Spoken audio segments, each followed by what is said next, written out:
நேற்று வீடியோவில் சொல்லியிருப்பேன், பீட்ரூட் ஜூஸ் பிடிக்காதவங்களுக்கு நிறைய வெரைட்டியாக ஜூஸ் போடலாம், டேஸ்டியாக ஜூஸ் போடலான்னு சொல்லிட்டு அடுத்த வெரைட்டி தான் இந்த ஜூஸு. இதில் வந்து என்னென்ன ஆட் பண்ணியிருக்குமோ அது எல்லாமே உடம்புக்கு ரொம்ப ரொம்ப ரொம்ப நல்லது. நல்லா பிரிஸ்காகவும் இருக்கும் இதை குடிக்கும் போது. அதே சமயம் கொஞ்சம் ப்ளட்டும் பூஸ்ட் ஆகும். அதனால் இது வந்து எனக்குமே இந்த பீட்ரூட்டோட ரா ஸ்மெல் பிடிக்காது. அதனால் நான் எப்படிலாம் டேஸ்ட்டாக வந்து செஞ்சு குடிக்கலாம் அப்படின்றது தான் இந்த வீடியோஸ் எல்லாம் போட்டுட்ருக்கேன். நான் இதுக்கு முன்னாடி ஒரு வீடியோ போட்டிருப்பேன், அதையும் பார்த்துட்டு நீங்கள் அதையும் ட்ரை பண்ணி பாருங்கள். செம்ம டேஸ்ட்டாக இருக்கும். அதை விடவே இது சூப்பராக இருக்கும். இதையும் ட்ரை பண்ணி பாருங்கள். இதே பீட்ரூட்டை வச்சு இன்னொரு மெத்தட்லேயும் நம்ம ஜூஸ் பண்ணலாம். அதுவும் நான் ஃப்யூச்சரில் அப்லோட் பண்ணுறேன், கண்டிப்பாக பாருங்கள். நான் வந்து ஒரு டம்ளர் ஃபுல்லாக குடிச்சு முடிச்சிட்டேன். செம்ம டேஸ்ட்டாக இருந்தது. இதுக்கு தேவையானது ஒரு பெரிய சைஸில் இருந்ததுன்னா ஒரே ஒரு நெல்லிக்காய், குட்டி சைஸில் இருந்ததுன்னா 2 நெல்லிக்காய், இந்த அளவுக்கு ஒரு பீட்ரூட்டு, ஒரு ஆப்பிள், 2 கேரட்டு, அது கூடவே கொஞ்சமாக இஞ்சி. இதுதான் வந்து தேவையான இன்க்ரீடியன்ஸு.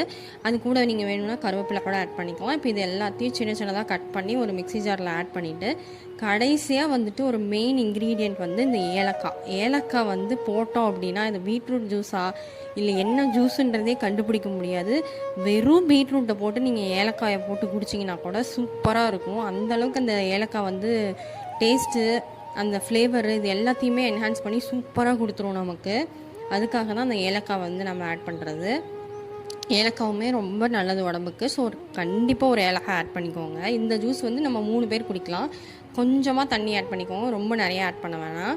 என் பாப்பாவுக்கும் நான் கொடுப்பேன், அவளும் வந்துட்டு ரொம்ப என்ஜாய் பண்ணி குடிப்பா. எந்த குழந்தையுமே வந்து பீட்ரூட் ஸ்மெல் அடிச்சது அப்படின்னா, ரா ஸ்மெல் அடிச்சதுன்னா கண்டிப்பாக குடிக்க மாட்டாங்க.